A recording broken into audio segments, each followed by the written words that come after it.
Sebanyak 13 personil BRIMOB melakukan pengejaran intensif terhadap seorang ketua kelompok bersenjata KKB di wilayah perbukitan Papua dan berhasil menangkapnya dalam operasi terukur yang berlangsung selama beberapa jam.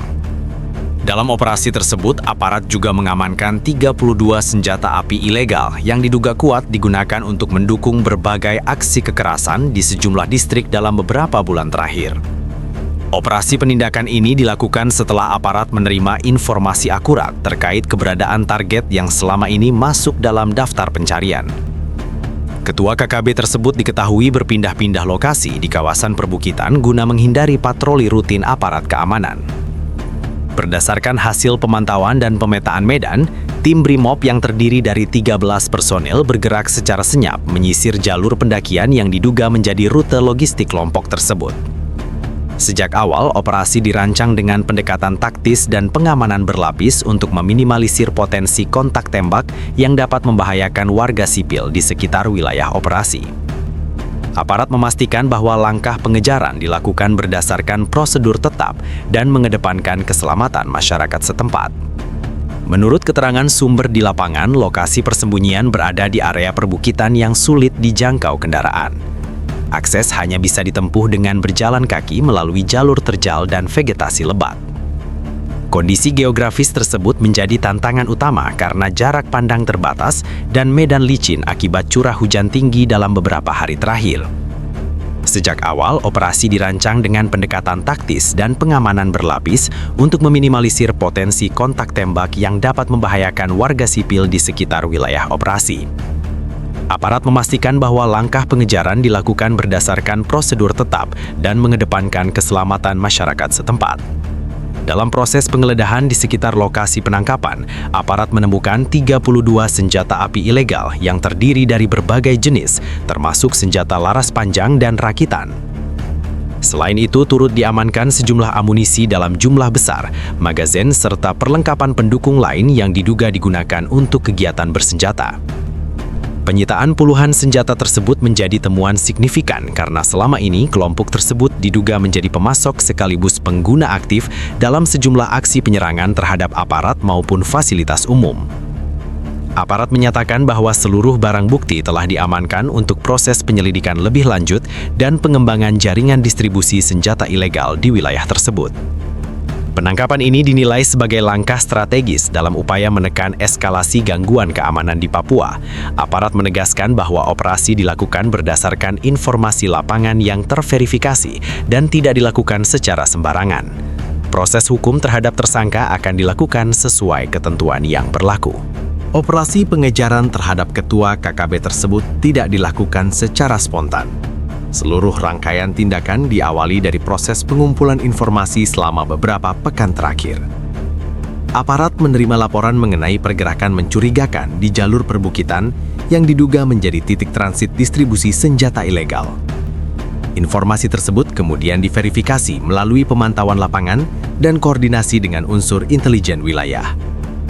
Dari hasil analisis, diketahui bahwa target kerap berpindah lokasi setiap 2 hingga 3 hari untuk menghindari pelacakan. Pola pergerakan itu memperlihatkan adanya sistem pengamanan internal yang cukup disiplin, termasuk penggunaan jalur tidak umum yang jarang dilalui warga.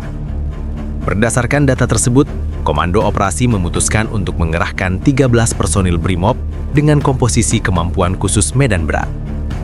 Sebelum bergerak, tim melakukan pemetaan detail terhadap kontur wilayah perbukitan.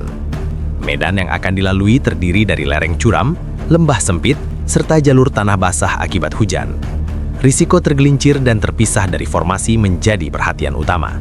Oleh karena itu, setiap personil dibekali perlengkapan standar operasi hutan dan komunikasi jarak dekat untuk menjaga koordinasi tetap stabil.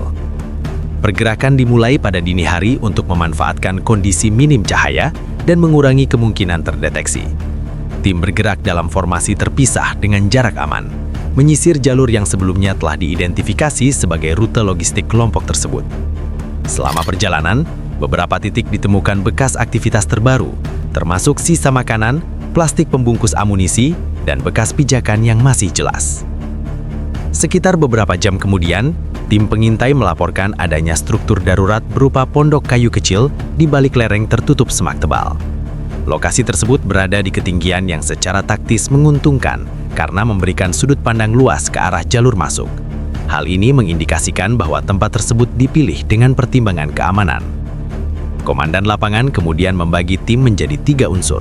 Unsur pengunci sisi timur, unsur penutup jalur barat, dan unsur utama yang bergerak mendekat dari arah selatan. Strategi ini diterapkan untuk mempersempit ruang gerak target dan mencegah upaya pelarian melalui jalur sempit yang telah dipetakan sebelumnya. Saat jarak semakin dekat, aparat memastikan tidak ada warga sipil di sekitar lokasi. Setelah situasi dinyatakan aman, pengepungan dilakukan secara cepat dan terkoordinasi. Ketua KKB tersebut sempat mencoba bergerak menjauh dari pondok, namun ruang geraknya telah tertutup. Aparat segera mengamankan yang bersangkutan tanpa terjadi kontak tembak terbuka. Setelah target berhasil dilumpuhkan dan diamankan, tim langsung melakukan sterilisasi area. Proses ini mencakup pemeriksaan menyeluruh terhadap pondok, semak di sekelilingnya, serta titik-titik yang berpotensi menjadi lokasi penyimpanan senjata. Hasilnya, ditemukan sejumlah senjata api ilegal yang disimpan dalam kondisi terpisah antara laras, badan senjata, dan amunisi untuk menghindari deteksi cepat. Total 32 senjata api ilegal berhasil diamankan dari lokasi tersebut.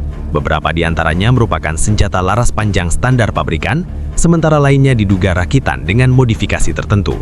Selain senjata api, aparat juga menyita ratusan butir amunisi berbagai kaliber, perlengkapan pembersih senjata, serta dokumen yang diduga berisi catatan distribusi.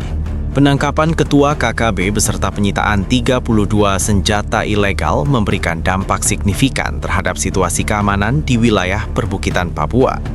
Aparat menilai bahwa operasi ini berhasil memotong salah satu simpul penting jaringan bersenjata yang selama ini menjadi ancaman bagi aparat keamanan maupun masyarakat sipil.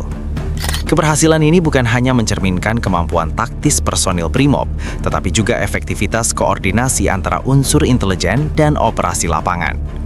Menurut laporan awal dari aparat, setelah penangkapan, beberapa anggota jaringan KKB di sekitar lokasi operasi tampak kebingungan. Informasi intelijen menunjukkan adanya penurunan aktivitas di beberapa titik rawan yang sebelumnya menjadi jalur distribusi senjata dan logistik kelompok tersebut. Aparat menilai bahwa sementara waktu, kelompok ini akan kesulitan melakukan aksi bersenjata tanpa dukungan logistik yang cukup, mengingat 32 senjata ilegal telah diamankan dan sebagian besar berada di tangan aparat. Selain itu, aparat melakukan evaluasi terhadap potensi reaksi dari sisa anggota KKB. Meski penangkapan ini merupakan pukulan telak bagi kelompok, ada indikasi bahwa beberapa anggota lain bisa melakukan tindakan pembalasan atau berupaya menembus garis keamanan untuk berebut kembali senjata yang tersisa. Untuk itu, pengamanan di sejumlah titik rawan diperketat, terutama di jalur yang biasa digunakan untuk logistik atau pergerakan kelompok tersebut. Patroli intensif dilakukan secara bergilir untuk memastikan tidak ada upaya infiltrasi kembali. Dampak lain dari operasi ini adalah meningkatnya kepercayaan masyarakat terhadap aparat. Warga di distrik sekitar lokasi operasi melaporkan adanya penurunan aktivitas kriminal bersenjata setelah kabar penangkapan tersebar. Aparat menekankan bahwa tindakan ini dilakukan tidak hanya untuk penegakan hukum, tetapi juga untuk menciptakan rasa aman bagi masyarakat yang selama ini terdampak aksi kelompok bersenjata. Dari sisi hukum, Ketua KKB yang berhasil ditangkap kini tengah menjalani proses penyelidikan lebih lanjut. Aparat mengumpulkan seluruh bukti yang ditemukan di lokasi, termasuk senjata, amunisi, dan dokumen pendukung untuk mengungkap jaringan distribusi senjata ilegal yang lebih luas. Penyelidikan ini diharapkan dapat membongkar jalur pemasok yang sebelumnya belum teridentifikasi, sehingga aparat dapat menindaklanjuti hingga ke akar peredaran senjata di wilayah Papua. Dalam perspektif strategis, operasi ini juga menjadi contoh koordinasi efektif antara unsur intelijen dan lapangan. Informasi yang akurat memungkinkan aparat menyusun rencana operasi yang minim resiko bagi personil dan warga sipil. Setiap langkah dari pemetaan medan, penyusunan formasi, hingga pengepungan dilakukan dengan prosedur yang terstruktur. Keberhasilan ini menjadi tolok ukur penting bagi operasi-operasi lanjutan di wilayah serupa, terutama dalam menghadapi kelompok bersenjata yang memiliki kemampuan adaptasi tinggi di medan sulit. Selain itu, aparat juga melakukan pendekatan kepada masyarakat sekitar untuk mendapatkan informasi tambahan terkait aktivitas kelompok bersenjata lain yang mungkin berada di wilayah. Warga diminta untuk melaporkan pergerakan mencurigakan dan potensi jalur distribusi senjata ilegal. Hal ini sekaligus menjadi bagian dari strategi preventif, di mana masyarakat diajak menjadi mitra pengawasan agar ancaman bersenjata dapat ditekan sebelum berkembang menjadi insiden yang lebih besar. Setelah ketua KKB berhasil diamankan, fokus aparat beralih pada pengamanan senjata ilegal yang disita, serta pengungkapan jaringan distribusi yang selama ini mendukung aktivitas bersenjata kelompok tersebut. Sebanyak 32 senjata api, termasuk senjata laras panjang standar pabrikan dan beberapa senjata rakitan, diamankan dari lokasi persembunyian di perbukitan. Setiap senjata diperiksa, dikatalogkan, dan disterilkan sebagai bagian dari prosedur standar pengumpulan barang bukti. Proses ini dilakukan secara bertahap, mengingat medan yang sulit dan volume barang bukti yang cukup besar. Aparat juga menyiapkan langkah-langkah mitigasi agar senjata tersebut tidak kembali digunakan oleh kelompok bersenjata manapun. Seluruh senjata dan amunisi disimpan di lokasi penyimpanan yang aman di bawah pengawasan ketat. Selain itu, tim khusus mulai melakukan penyelidikan terhadap jalur distribusi senjata ilegal. Berdasarkan dokumen dan informasi yang ditemukan, ada indikasi bahwa senjata-senjata tersebut berasal dari jaringan pemasok lintas wilayah dan sebagian besar diarahkan untuk mendukung aksi-aksi bersenjata di distrik lain di Papua. Tim intelijen melakukan pendalaman terhadap dokumen yang ditemukan, termasuk catatan distribusi, kontak jaringan, dan rute logistik yang digunakan. Analisis awal menunjukkan bahwa kelompok bersenjata memiliki sistem distribusi internal yang cukup terorganisir, memanfaatkan jalur-jalur yang jarang dilalui warga atau aparat. Selain jalur darat, ada dugaan penggunaan jalur air kecil untuk mengirimkan amunisi atau senjata ke titik-titik tersembunyi di pegunungan. Sementara itu, aparat menyiapkan prosedur pengamanan lanjutan di wilayah rawan. Jalur yang biasanya digunakan oleh kelompok bersenjata diperketat dengan patroli rutin dan pos pengawasan sementara. Pendekatan ini tidak hanya untuk mencegah upaya pembalasan, tetapi juga untuk memastikan bahwa senjata ilegal yang telah disita tidak diselundupkan kembali. Aparat menyadari bahwa keberhasilan operasi di perbukitan hanya bagian awal, dan jaringan distribusi yang lebih luas masih membutuhkan pengawasan intensif. Dampak psikologis dari penangkapan ini juga menjadi perhatian. Aparat mencatat adanya penurunan aktivitas kelompok bersenjata di beberapa titik. Masyarakat sekitar yang selama ini menjadi sasaran intimidasi dan aksi kekerasan mulai menunjukkan tanda-tanda rasa aman.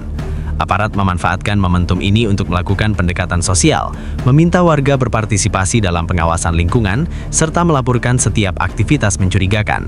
Hal ini menjadi strategi preventif sekaligus memperkuat hubungan antara aparat dan masyarakat. Selain pengawasan, aparat melakukan koordinasi dengan instansi terkait untuk memetakan potensi konflik baru yang bisa muncul akibat kekosongan kekuasaan sementara di wilayah kelompok bersenjata. Penilaian risiko dilakukan untuk mengantisipasi munculnya kelompok baru atau anggota KKB lain yang mencoba memanfaatkan situasi untuk melakukan tindakan agresif. Semua langkah mitigasi diarahkan agar stabilitas wilayah tetap terjaga dan masyarakat tidak terdampak oleh potensi kerusuhan lanjutan. Dalam hal hukum, ketua KKB dan barang bukti yang diamankan dipersiapkan untuk proses penyidikan lanjutan. Aparat menekankan bahwa seluruh prosedur dilakukan sesuai ketentuan hukum, mulai dari pengumpulan bukti, pemeriksaan, hingga penyusunan berkas perkara. Proses ini bertujuan tidak hanya untuk menegakkan hukum, tetapi juga untuk memberikan efek jera bagi jaringan bersenjata yang masih aktif.